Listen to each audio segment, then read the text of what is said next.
Hi മക്കളെ, +1 കെമിസ്ട്രിയിലെ most important ടോപ്പിക്കുകൾ ഏതൊക്കെയാണെന്ന് ചോദിച്ചു കഴിഞ്ഞാൽ, മക്കളെ നിങ്ങളുടെ എക്സാമിന് നിങ്ങൾ നിർബന്ധമായിട്ടും പഠിച്ചിരിക്കേണ്ട എല്ലാ ചാപ്റ്ററിലെയും മോസ്റ്റ് ഇമ്പോർട്ടൻറ്റ് ടോപ്പിക്കുകളെ കുറിച്ചാണ് മക്കളെ നമ്മൾ പറയാൻ പോകുന്നത്. അതിൽ ഫസ്റ്റ് ചാപ്റ്ററാ some basic concepts of chemistry. ഇതിൽ നിങ്ങൾ പഠിക്കേണ്ടത് സിഗ്നിഫിക്കൻറ്റ് ഫിഗർ എങ്ങനെ കാണുക എന്ന് പഠിക്കണം. ആരാ EF and MF, empirical formula and molecular formula, limiting റിയേജന്റിന്റെ അവിടെ നിന്നൊരു പ്രോബ്ലം ഷുവറാ മക്കളെ. മോൾ കൺസെപ്റ്റ് അറിയാം, മോള് കാണാനും GMM കാണാനൊക്കെ വളരെ ഇമ്പോർട്ടൻ്റാ. Molarity, molality. ആരാ മൊളാരിറ്റി? Capital letter M. ആരാ molality? Small letter M. Mole fraction. ഇത്രയും ടോപ്പിക്കുകളാണ് മക്കളെ നിങ്ങൾ ഫസ്റ്റ് ചാപ്റ്ററിൽ നിന്ന് നിർബന്ധമായിട്ടും പഠിച്ചിരിക്കേണ്ട വളരെ പ്രധാനപ്പെട്ട ടോപ്പിക്സ്. അടുത്തത് സ്ട്രക്ചർ ഓഫ് ആറ്റത്തിൽ ഇലക്ട്രോണിൻ്റെ ഡിസ്കവറിയെ കുറിച്ച് പഠിക്കണം. റുദർഫോർഡിൻ്റെ model, Bohr model of atom, ഇതിൻ്റെ ഒക്കെ പോസ്റ്റുലേറ്റ്സ് വളരെ ഇമ്പോർട്ടൻ്റാണ്. പിന്നെ ലൈൻ സ്പെക്ട്രം ഓഫ് ഹൈഡ്രജൻ പഠിക്കണം. Photoelectric effect, quantum numbers നിങ്ങൾക്കറിയാം. Principal quantum number, azimuthal quantum number, magnetic quantum number, spin quantum number ഒക്കെ വളരെ ഇമ്പോർട്ടൻ്റാണ്. ഹൺസ് റൂൾ വെരി വെരി ഇമ്പോർട്ടൻ്റാണ്. Hund's rule, Pauli's exclusion principle, aufbau principle. ഈ 3 പ്രിൻസിപ്പിൾസും ഓർബിറ്റലിന്റെ ഉള്ളിൽ എങ്ങനെ ഇലക്ട്രോണുകളെ fill ചെയ്യുമെന്ന് കാണിക്കുന്ന പ്രിൻസിപ്പിൾസ് ആണ്.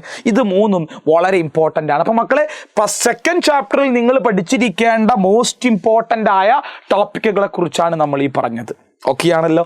തേർഡ് ചാപ്റ്ററിലോട്ട് വന്നാൽ ചെറിയ ചാപ്റ്ററാണ്. Classification of elements and periodicity in properties. മെന്റലീവിൻ്റെ പീരിയോഡിക് ടേബിളിൻ്റെ മെറിറ്റ്സും ഡിമെറിറ്റ്സും വളരെ ഇമ്പോർട്ടൻ്റ് ആണ് മക്കളെ, അത് നോട്ട് ചെയ്ത് വെക്കണം. മോഡേൺ പീരിയോഡിക് ടേബിൾ കണ്ടെത്തിയത് എങ്ങനെ, എന്തൊക്കെ കാര്യങ്ങളാണെന്ന് നോട്ട് ചെയ്ത് വെക്കുക. അറ്റോമിക് സൈസിനെ കുറിച്ച് പഠിക്കണം. അറ്റോമിക് സൈസ് പറയുമ്പോൾ മക്കളെ അവിടെ അയോണിക് സൈസിനെ കുറിച്ച് ഒന്ന് ഓർത്ത് വെച്ചാൽ അത് നല്ലതാ. പിന്നെ ആരാ? ഇലക്ട്രോനെഗറ്റിവിറ്റി. ആരാ?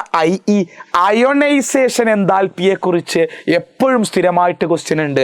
അതേപോലെ തന്നെ ഇതിൽ ചോദിക്കുന്ന വളരെ പ്രധാനപ്പെട്ട ഒരാളാണ് ഡയഗണൽ റിലേഷൻഷിപ്പ്. ഇത് ഭയങ്കര ഇമ്പോർട്ടൻ്റ് ആണ്. ഡയഗണൽ റിലേഷൻഷിപ്പ് ഒന്ന് നോട്ട് ചെയ്ത് വെക്കണം, വെരി വെരി ഇമ്പോർട്ടൻ്റ് ആണ്. ഓക്കെ അല്ലേ? അനോമലസ് ബിഹേവിയർ അതുകൂടി ഒന്ന് നോട്ട് ചെയ്ത് വെച്ചാൽ ഈ ചാപ്റ്റർ കംപ്ലീറ്റ് ആയി. അനോമലസ് ബിഹേവിയർ, അനോമലസ് ബിഹേവിയർ വളരെ ഇമ്പോർട്ടൻ്റ് ആണ്.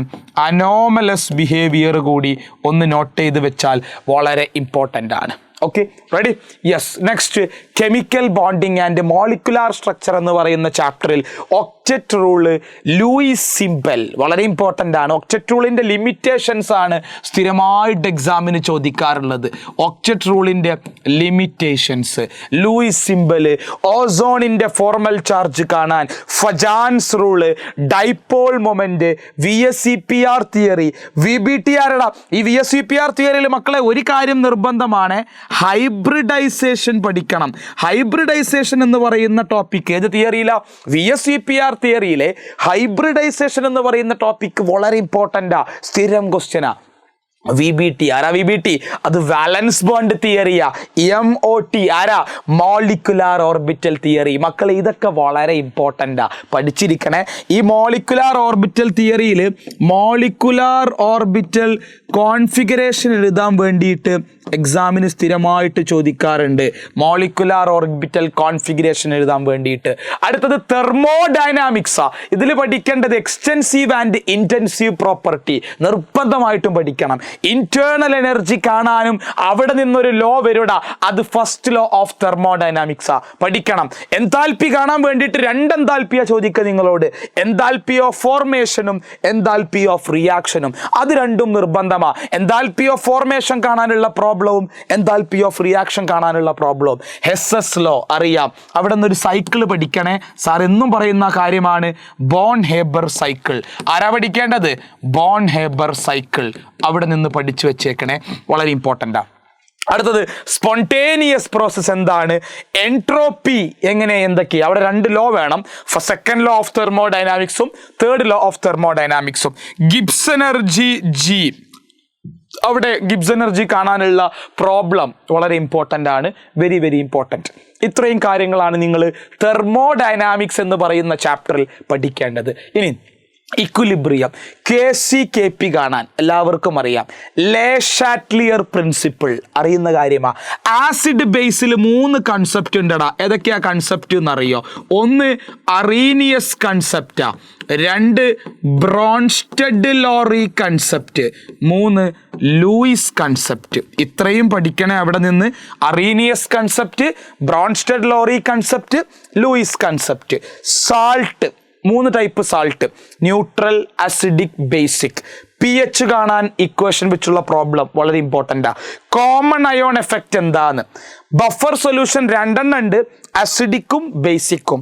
പിന്നെ KSP. ആരാ ഈ KSP?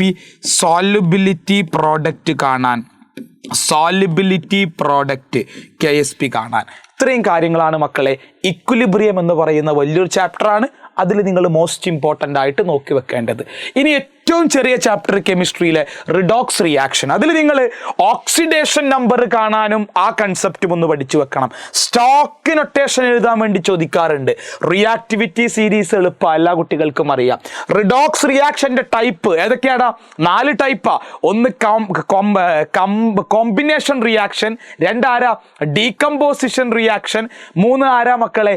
കോമ്പിനേഷൻ ഡീകമ്പോസിഷൻ, പിന്നെ ആരാ? Displacement reaction, 4 disproportionation reaction. ഇതിൽ മോസ്റ്റ് ഇമ്പോർട്ടന്റ് ഡിസ്പ്രപ്പോർഷനേഷൻ റിയാക്ഷൻ ആണ്. ഇനി ബാലൻസിങ് ഓഫ് എ റിഡോക്സ് റിയാക്ഷനിൽ മക്കളെ നിങ്ങൾ പഠിക്കേണ്ട 2 മെത്തേഡുകൾ ഉണ്ട്. ഏതൊക്കെയാ?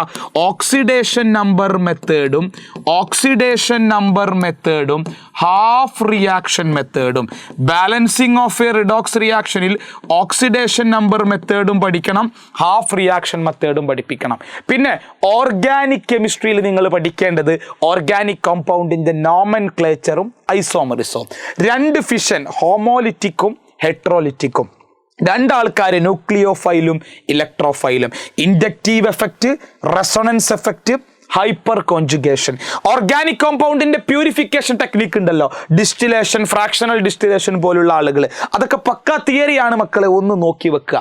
2 ടൈപ്പ് അനാലിസിസ്, ക്വാണ്ടിറ്റേറ്റീവും ക്വാളിറ്റേറ്റീവും. ക്വാണ്ടിറ്റേറ്റീവ് അനാലിസിസ് എന്ന് പറഞ്ഞാൽ എത്ര എമൗണ്ട് ഒരു കോമ്പൗണ്ട് അടങ്ങിയിട്ടുണ്ട് അല്ലെങ്കിൽ ഒരു എലമെന്റ് അടങ്ങിയിട്ടുണ്ട് എന്നുള്ള. ക്വാളിറ്റേറ്റീവ് അനാലിസിസ് എന്ന് പറഞ്ഞാൽ ഒരു എലമെന്റ് ഉണ്ടോ ഇല്ലയോ എന്ന് ടെസ്റ്റ് ചെയ്യുന്നതിന് നിങ്ങൾ ക്വാളിറ്റേറ്റീവ് അനാലിസിസ് എന്ന് പഠിക്കുക. ഇത്രയും കാര്യങ്ങളാണ് നിങ്ങൾ ഓർഗാനിക് കെമിസ്ട്രിയിൽ പഠിക്കേണ്ടത്. അടുത്തത് ഹൈഡ്രോ കാർബണിൽ മക്കളെ നിങ്ങൾ പഠിക്കേണ്ടത് വുഡ്സ് റിയാക്ഷൻ, ഡീകാർബോക്സിലേഷൻ റിയാക്ഷൻ, കോൾബ്സിന്റെ ഇലക്ട്രോളിസിസ്, കൺഫോർമേഷൻസ്. ഏതൊക്കെയാ അത് ന്യൂമാനും സോഹോഴ്സ് പ്രൊജക്ഷനും ഉണ്ട്, വരക്കാൻ പഠിക്കണം. ന്യൂമാൻ പ്രൊജക്ഷനും ഉണ്ടടാ, സോഹോഴ്സ് പ്രൊജക്ഷനും ഉണ്ട്, അത് നിങ്ങൾ വരയ്ക്കാൻ പഠിക്കണം. പിന്നെ cis trans isomerism, Markovnikov's and anti Markovnikov's rule, ozonolysis, cyclic polymerisation, Huckel's rule very ഇമ്പോർട്ടൻ്റാ. ഒരു കോമ്പൗണ്ട് അരോമാറ്റിക് ആണോ എന്നറിയാൻ വേണ്ടി ടെസ്റ്റ് ചെയ്യുന്ന റൂളിന്റെ പേരാണ് ഹക്കിൾസ് റൂൾ. അത് നിങ്ങൾ ഇമ്പോർട്ടൻ്റ് ആയിട്ട് പഠിക്കണം. ഇലക്ട്രോഫിലിക് സബ്സ്റ്റിറ്റ്യൂഷൻ റിയാക്ഷൻ, ബെൻസീൻ്റെ റിയാക്ഷനുകളാ. അതിൽ നൈട്രേഷൻ, സൾഫോണേഷൻ, ബ്രോമിനേഷൻ, ഫ്രിഡൽ ക്രാഫ്റ്റിന്റെ 2 ആൽക്കൈലേഷനും അസൈലേഷനും ഒക്കെ വളരെ ഇമ്പോർട്ടൻ്റ് റിയാക്ഷൻ ആണ്. ഇത്രയും കാര്യങ്ങളാണ് മക്കളെ നിങ്ങൾ ഏത് ചാപ്റ്ററിൽ പഠിക്കേണ്ടത്?